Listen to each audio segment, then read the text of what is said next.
인천시가 지하도상가 재임대 계약을 취소하는 내용의 조례 개정안을 입법 예고했습니다. 오는 7월 시행을 앞두고 지하도상가 임차인들이 반발하고 있습니다. 지역 제조기업들이 여전히 구인난에 시달리고 있습니다. 원자재가 상승과 고금리, 고물가, 경기 침체에 엎친 데 덮친 격입니다. 더불어민주당 인천시당이 수도권 매립지 종료와 대체 매립지 확보에 집중하는 대책기구를 가동하기로 했습니다.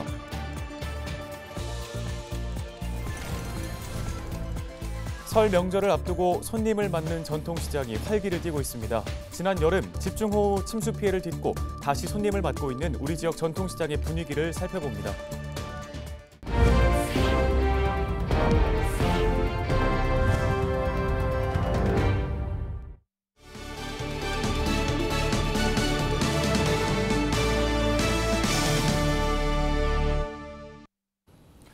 시청자 여러분 안녕하십니까? 헬로티비 뉴스입니다. 첫 소식입니다. 인천시가 지하도상가 재임대 계약을 취소하는 내용의 조례 개정안을 입법 예고했습니다. 오는 7월부터 시행하기로 했는데요. 지하도상가 상인들은 조례안 개정 추진에 반발하고 있습니다. 자세한 내용을 송효창 기자가 취재했습니다.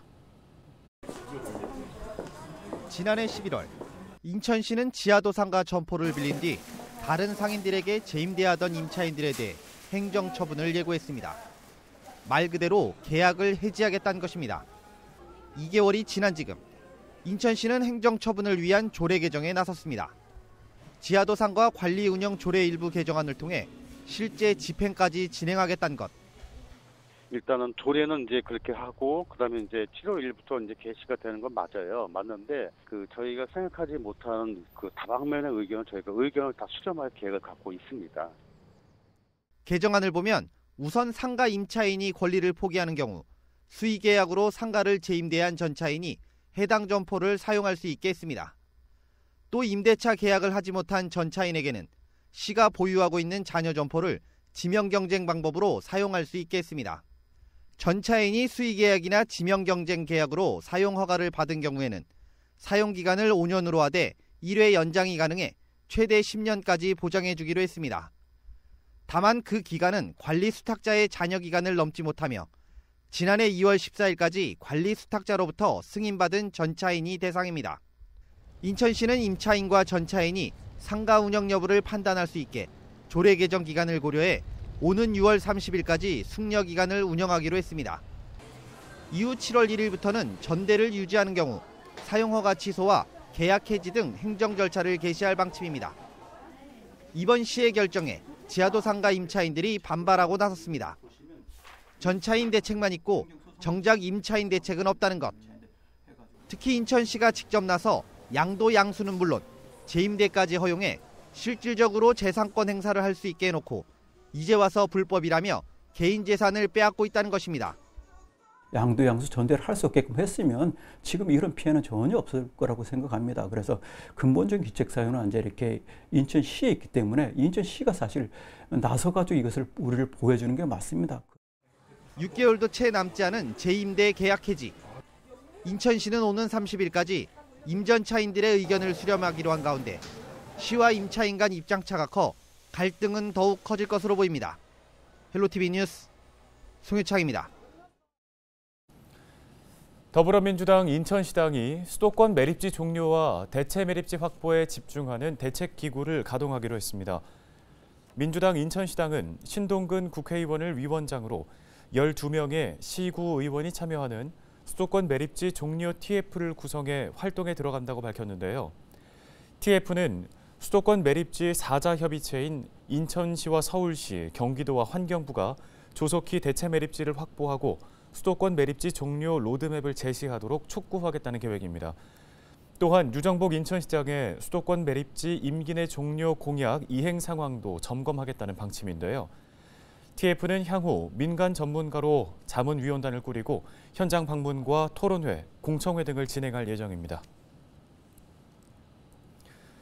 고용노동부는 지난 한 해 취업자 증가폭이 81만 6천여 명으로 2000년 이후 최대였다고 밝혔습니다. 2016년 이후 6년 연속 취업자 수가 감소하던 제조업에서도 7년 만에 큰 폭으로 증가했다고 하는데 2021년과 2022년 사이 좋았던 제조기업의 수출 실적 때문인 것으로 보입니다. 하지만 내수 시장의 지역 제조기업들은 여전히 구인난에 시달리고 있는데요. 원자재가 상승과 고금리, 고물가, 또 경기 침체까지 엎친 데 덮친 격입니다. 이관성 기자의 보도입니다. 주문 생산용 열 교환기를 만드는 인천의 한 제조기업입니다. 이 회사는 원자재가 상승과 고금리, 경기 침체 상황에서도 기술과 제품 경쟁력으로 사업을 이어가고 있습니다. 하지만 구인난이 사업을 힘들게 만들고 있습니다.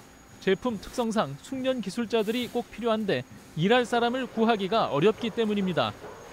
구인 자체는 점점 더 어려워지고 있습니다. 아무래도 중소기업에 대한 이제 잘못된 시선 그리고 이제 회피 현상 때문에 좀 그런 부분이 크지 않나 싶고, 앞으로는 점점 더 구하기 힘들 거라는 이제 그런 부분 저도 그렇게 감지를 하고 있지만, 다른 업체를 가서도 다 똑같은 얘기를 하고 있고, 하다못해 저희한테 소개를 시켜달라고 얘기할 정도로. 코로나19 위기 이후 외국인 근로자들이 줄면서 제조기업 구인난은 더 심각해진 상황입니다. 지역 제조기업들은 경영 악재 속에서도 구인난을 고민 우선순위에 올려놓고 있습니다. 첫째는 올해도 나는 인력으로 보고 있어요. 그러니까 서비스 계통, 제조보다가는 서비스 계통 이런 쪽으로 너무 선호를 하고 점점 더 어려져요. 그리고 외국인도 고용을 하고 싶은데 코로나로 인해 가지고 많이 이렇게 단절되고 이러다 보니까 구인 인원이 제조업의 경우에 있어서 전년대 10.3%가 증가했는데 미충원율이 28.7%로 심각한 인력난을 겪고 있는 상태이고요. 육체노동, 그다음에 임금이 낮은 거, 이런 낙후된 근로 환경에 따라서 취업을 좀 기피하는 게.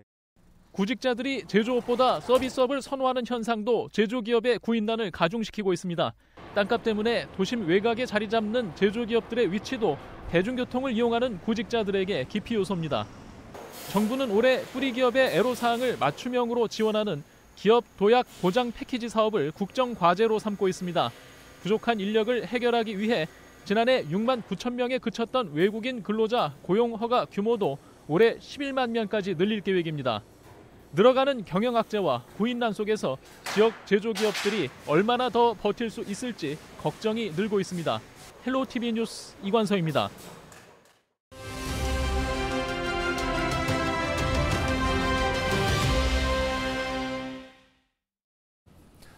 설 명절이 코앞으로 바짝 다가왔습니다. 전통시장의 분위기는 어떨까요? 현장의 목소리를 직접 들어보겠습니다. 부천시 전통시장 상인연합회 남희로 회장과 연결되어 있습니다. 회장님 안녕하십니까? 안녕하십니까? 부천시 전통시장 상인연합회장 남희로입니다. 반갑습니다. 예, 먼저 지난 여름 침수로 인해서 역곡 상상시장이 큰 피해를 입었는데 상인분들 복구하느라 고생 많으셨을 것 같습니다. 지금 대부분은 복구가 됐을까요? 네, 지난 여름 침수로 상인분들이 많은 피해를 입었습니다.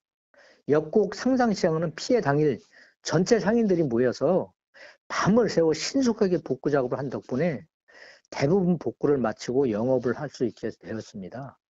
누전으로 인한 전기 합선 화재도 발생했던 만큼 노후 전선 교체 공사도 진행 예정으로 있습니다. 또한 많은 분들이 이로와 관심을 가져주셔서 이 자리를 빌어 감사의 말씀을 드립니다. 네, 이제 이번 주말이 설입니다. 설을 맞아 시장을 찾는 시민들의 발길은 좀 늘고 있습니까? 설 명절에 많은 시민들이 저희 시장을 찾아주시고 계십니다. 과일, 첨가물, 떡, 정육, 수산물까지 전통시장에서 온누리 상품권을 사용해 명절 물품을 구매하시는 고객분들이 상당히 증가하고 있습니다. 네, 또 설을 맞아서 상인분들이 직접 고객들을 맞기 위해 많은 준비를 하셨다고 들었습니다. 소개 한번 해주실까요? 예, 고객분들께서 전통시장을 찾아오시는 목적은 무엇보다도 좋은 품질의 상품을 저렴한 가격으로 구매할 수 있는 것이라고 생각합니다. 1월 2일 전통시장에서는 결제하면 무려 10% 할인 혜택이 있는 부천페이, 온누리 모바일 상품권, 카드용 온누리 상품권을 편리하게 결제할 수 있도록 가맹점 등록과 집중 홍보를 하고 있습니다. 네, 민족 최대 명절 설에 상상시장을 찾을 시민분들께도 인사 한 말씀 해주시죠. 예, 2023년 흥묘년 새해가 밝았습니다. 새해에는 전통시장이 노력을 하겠습니다. 모두 건강하시고 행복한 한 해가 되시길 바라며 새해 복 많이 받으세요. 고맙습니다. 네, 오늘 말씀은 여기까지 듣겠습니다. 부천시 전통시장 상인연합회 남희루 회장이었습니다.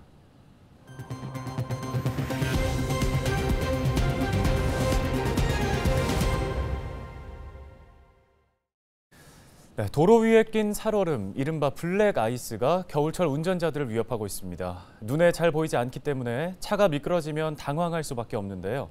자칫 대형 사고로 이어질 수 있는 노면 살얼음의 대응 방법을 전해드립니다. 정호석 기자입니다. 비상등을 켠 차량 수십 대가 도로 위에 엉켜 있습니다. 차 한 대가 급하게 속도를 줄여 간신히 충돌을 막았지만 뒤따라오던 차와 그대로 부딪힙니다. 도로 위의 살얼음, 블랙아이스로 인해 발생한 사고입니다. 블랙아이스는 녹은 눈이나 비가 추운 날씨에 다시 얼어붙으면서 도로 표면에 코팅한 것처럼 얇은 얼음막이 생겨 도로가 마치 미끄러운 스케이트장처럼 변하는 현상입니다. 얼음막에는 매연과 먼지가 엉겨붙어 검은색을 띠기 때문에 운전자가 발견하기 쉽지 않습니다.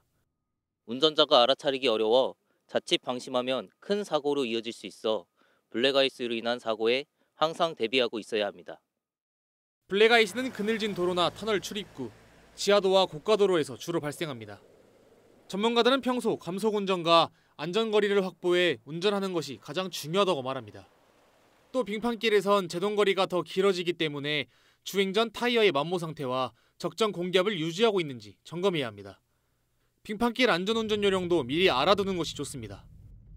빙판길에서 급브레이크를 밟거나 핸들을 급격하게 조작하면 차가 통제력을 잃을 수 있어 브레이크는 여러 번 나눠서 제동하고 핸들도 천천히 조작해야 합니다. 블랙아이스로 인한 사고는 연쇄 추돌 사고로 이어질 확률이 높습니다. 따라서 사고가 발생했을 경우 가드레일 바깥쪽으로 몸을 피하는 등 빠르게 대처해야 합니다. 또 차를 갓길로 이동시키고 비상등을 켜거나 트렁크를 여는 것이 좋습니다. 헬로티비 뉴스 정호석입니다. 다음 소식입니다. 노년의 불청객으로 불리는 치매는 치료가 쉽지 않다 보니 예방이 가장 중요합니다. 다양한 치매 예방법 중 뇌의 나이를 젊게 하는 방법이 있는데요. 일명 뇌춘하는 법, 이지훈 기자가 전해드립니다. 우리나라 65세 이상 인구 10명 중 1명은 치매를 앓고 있는 것으로 조사됐습니다. 10년 전보다 환자 수가 3배 이상 늘었는데 환자 수는 앞으로 더 늘어날 것으로 예측됩니다. 치매 치료제 개발은 요원한 상황. 무엇보다 예방이 중요한데 뇌 나이가 젊은 이른바 슈퍼에이저가 관심을 받고 있습니다. 할머니의 기억력 점수는 40대, 50대랑 비교를 해도 전혀 떨어지지 않고 거의 유사한 기억력을 가지고 계시더라고요. 이들의 뇌는 무엇이 다를까? 연구 결과 슈퍼에이저의 뇌 두께는 일반인 뇌에 비해 훨씬 두꺼워 뇌 기능이 튼튼한 것으로 확인됐습니다. 슈퍼에이저가 이렇게 사회적 관계를 유지하는 뇌가 더 두껍다는 것은 이런 사회적 관계를 많이 유지할수록 뇌가 더 튼튼해진다는 것을 시사하는 결과입니다. 전문가는 후천적인 노력으로 뇌 나이를 젊게 할 수 있다고 말합니다. 치매 걱정 없는 슈퍼에이저 되기. 특집 헬로 이슈 토크 100세 시대를 준비하라는 김건아 양천구 치매안심센터 센터장을 초대해 뇌 나이 젊어지는 법을 알아봅니다. 헬로티비 뉴스 이지훈입니다. 유정복 인천시장이 고향사랑 기부금을 기탁했습니다. 유 시장은 인천 기초단체 10곳 중 자신이 살고 있는 남동구와 광역인 인천시에는 기부할 수 없는데요. 이에 따라 기초단체 9곳에 각 10만 원씩 모두 90만 원의 고향사랑 기부금을 기탁했습니다. 이번 기부는 고향사랑 기부제를 알리고 시민들의 참여를 독려하는 차원에서 진행됐는데요. 올해부터 시행된 고향사랑 기부제는 거주지를 제외한 지자체에 연간 500만 원 한도에서 기부할 수 있도록 한 제도입니다. 10만 원 이하는 전액 세액 공제되고 10만 원 초과분은 16.5%를 공제받을 수 있습니다. 또 기부금의 30% 내에서 지역 특산물 등의 답례품도 받습니다. 뉴스 마칩니다. 고맙습니다.